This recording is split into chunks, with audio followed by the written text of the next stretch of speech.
Police arrest 4 men in firecracker explosion incident. Man convicted of murder over van attack on Muslims in London.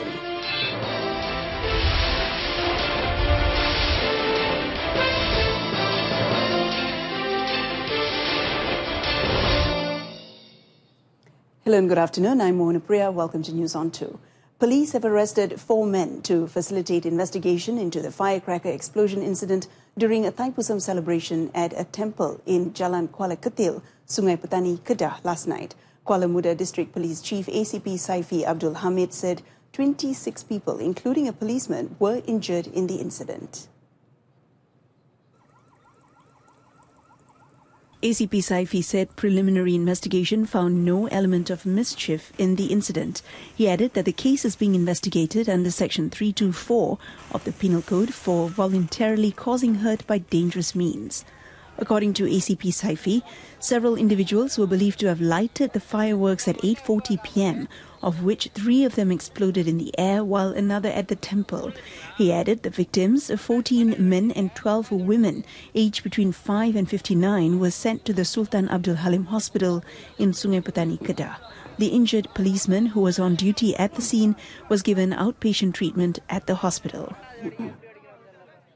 Malaysian Communication and Multimedia Commission, MCMC, and Royal Malaysia Police are investigating a 2-minute 38-second video that had gone viral on social media of foreigners being given identity cards. MCMC Chief Operating Officer Datuk Dr. Mazlan Ismail, in a statement today, said the agency had received complaints about the video and is investigating the case with the assistance of PDRM.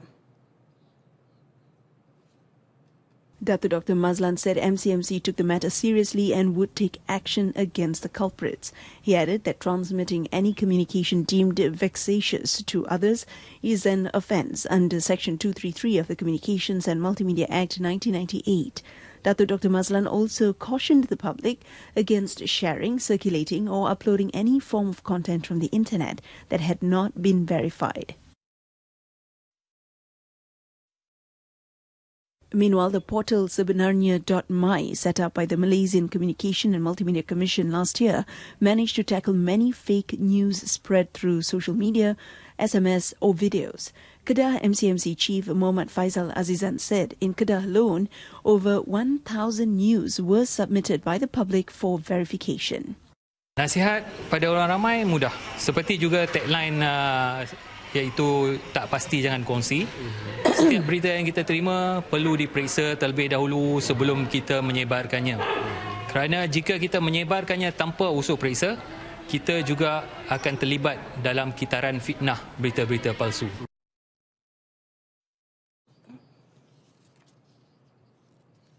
In a related development, International Trade and Industry Minister Datuk Sri Mustapa Mohamad wants a law to combat the spread of fake news to be created immediately to prevent certain parties from jeopardizing the country's stability. He, however, added that this will not affect the right to freedom of expression. Datuk Sri Mustapa said statements made by certain parties to dismiss the need of such law is not in line with the needs of the global community. Berita palsu ini boleh meruntuhkan kewangan negara, boleh meruntuhkan perpaduan, boleh merosakkan imej Malaysia, boleh merosakkan hubungan baik antara Malaysia dengan negara luar, boleh juga merosakkan perpaduan dalam kaum umpamanya, hubungan keluarga umpamanya. Jadi sudah berlaku dalam beberapa tahun ini, maka ini langkah yang tepat. Saya yakin kerajaan akan membuat peraturan-peraturan tertentu untuk pastikan bahawa ini tidak akan menyekat kebebasan bersuara. Datuk Sri Mustapa said this after opening the One Malaysia Kelantan Student Leaders Retreat at University Malaysia Kelantan in Bachok, Kelantan. The National Poison Centre has yet to receive the samples of the pre-mixed coffee suspected to have caused 2 men to experience extreme fatigue and weakness before falling unconscious from the Pulau Pinang Department of Health for analysis. Its director, Professor Datuk Dr. Muhammad Isa Abdul Majid, said the results will only be known after 1 day upon receiving the samples. Fungsi kita dalam sebarang kes keracunan itu memang kita memberi nasihat macam mana nak merawat kes keracunan tersebut. Jadi memang dalam kes ni kita menyampaikan maklumat tentang cara rawatan kes keracunan tersebut.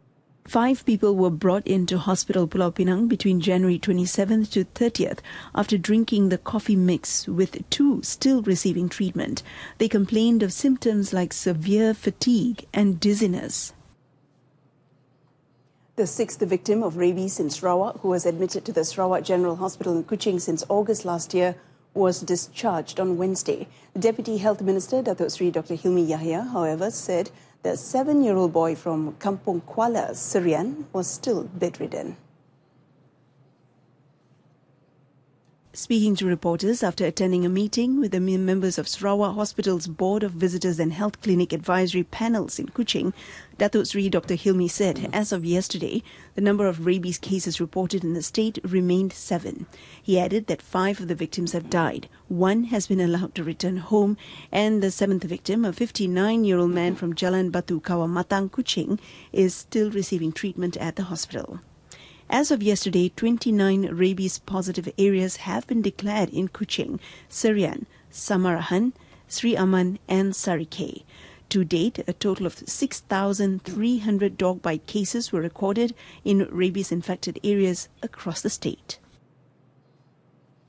A total of 31,120 families who were hit by floods in 10 states will receive 500 ringgit cash aid in stages from the federal government. Minister in the Prime Minister's Department, Datuk Seri Dr. Shahidan Kasim, said the cash aid is for families who were evacuated to flood relief centres during the disaster. Speaking to reporters after attending a flood risk management in Kubang Gajah Arau, Perlis, Datuk Seri Dr. Shahidan said those affected by floods in Perlis are the first batch to receive the financial assistance, followed by the other states in phases. On the same note, the minister, who is also Arau MP, said he was satisfied with the Perlis flood management and rated all the agencies concerned with 5 stars. He added that the nation has an ample asset to handle up to 2 million flood victims nationwide at one time.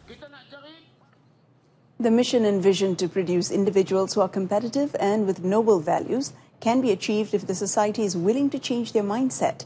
Higher Education Minister Datuk Seri Idris Jusoh, who mooted the idea of having a Firdaus 2050 generation, that is, one equipped with religious knowledge, educated and economically progressive, said the people should look at it in a wider context. Datuk Seri Idris said Malaysians should challenge themselves with higher targets to improve themselves further so that they are better prepared to face future challenges.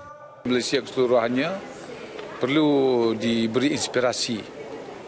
Apakah rupa bentuk rakyat Malaysia masa akan datang. Jadi melalui penceritaan Firdaus, kita boleh melihat, kita boleh menggambarkan kepada rakyat Malaysia apakah rupa bentuk rakyat Malaysia di masa akan datang melalui penceritaan Firdaus.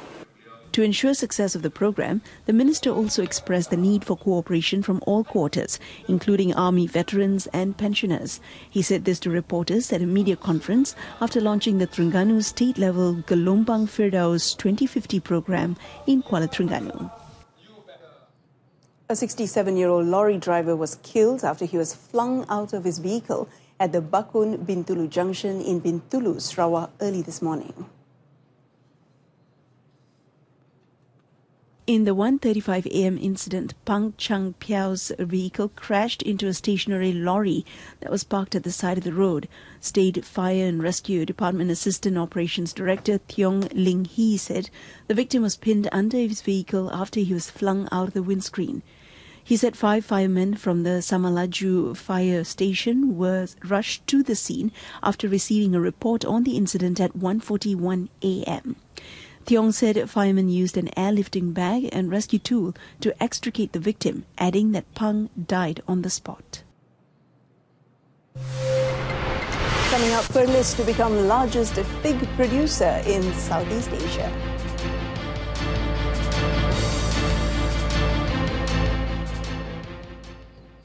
Now, the World Bank's forecast for Malaysia's economic growth of 5.5% this year places the country in the superb nations category. According to Communications and Multimedia Minister Datuk Seri Dr. Saleh Said Keruak, this in turn dispels allegations from the opposition that Malaysia would go bankrupt. Datuk Seri Dr. Saleh said the forecast is better than 2.5% forecast for the United States, 1.4% for United Kingdom and Japan, Germany's 2.4% and Singapore's 2.5%. He added that the World Bank Global Economic Growth forecast for 2018 is 3.1%, which is 2.2% for advanced economies and 4.5% for emerging markets and developing economies. Meanwhile, in the East Asia and Pacific region, the economic growth forecast is 6.2% to 6.4% for China and 5.3% for Indonesia. Datuk Seri Dr. Saleh said the economic growth of 2 to 3% is regarded as normal, while 5% and above is considered superb. Perlis aims to become the largest producer of figs in Southeast Asia as it strives to meet the food and nutritional safety goals to support the National Plan of Action for Nutrition. Menteri Besar Datuk Seri Azlan Man said the state's 10-hectare fig farm in Chuping Valley, Padang Besar, was the largest single commercial farm in the region with a total of 16,000 trees. Speaking to reporters at the IMT-GT Perlis Superfruits Launching and Memorandum of Agreement Exchange ceremony in Padang Besar, Datuk Seri Azlan said the state government had engaged a local company, Fig Direct Sdn Bhd, to be its partner in spearheading and anchoring the project. Suatu inisiatif yang baik dan ini juga sebahagian daripada pelan transformasi dalam bidang pertanian yang dilakukan oleh kerajaan negeri, dan kita berharapkan supaya Superfruit Valley ini akan menempa kejayaan. Selain daripada menjadi dan kita juga nak menjadikan dia sebagai hub, ya, knowledge hub untuk superfruits di Malaysia lah. He said the farm started operation in December 2016 and the first batch of figs was harvested in April 2017. He added that the farm also cultivated other superfruits such as lemon, olive, finger lime and gak. According to Datuk Seri Azlan, the project is also a collaborative effort by the Northern Corridor Implementation Authority, NCIA, Malaysian Agriculture Research and Development Institute MARDI and the IMT-GT University Network. A collaborative plan between JAKIM and state governments will be formulated to help small and medium industries, SMEs, to obtain the Malaysian Halal certificate. Deputy Minister in the Prime Minister's Department, Datuk Dr. Ashraf Wajdi Disuki, said the certificate is vital for their products to be marketed to hypermarkets and overseas. Datuk Dr. Ashraf Wajdi said there are many operators with the capability to market their products overseas, but were not able to do so as they were not halal certified. Kita perlu membantu, facilitate, memudah cara bagaimana mereka ini boleh kita bantu dari segi proses untuk mendapatkan persijilan halal ini tanpa sedikit pun mengurangkan piawaian kita dalam konteks pensijilan halal. Kerana pensijilan halal Malaysia ini diiktiraf di peringkat antarabangsa. Kita tak boleh mengurangkan piawai, tetapi kita boleh mengangkat kapasiti dan juga kualiti pengusaha-pengusaha, usahawan-usahawan IKS kita di dalam negara. Datuk Dr. Ashraf Wajdi said for SME operators in Kelantan, JAKIM will collaborate with 342 agencies, including 12 ministries, to help them obtain the halal certificate. 4 shot in huge Calais brawl between Afghan and Eritrean migrants coming up next.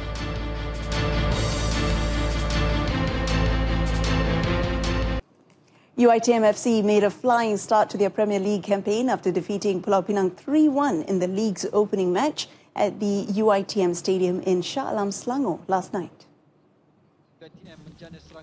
In the match, UiTM FC winger Saddam Hashim placed the home team ahead in the 18th minute.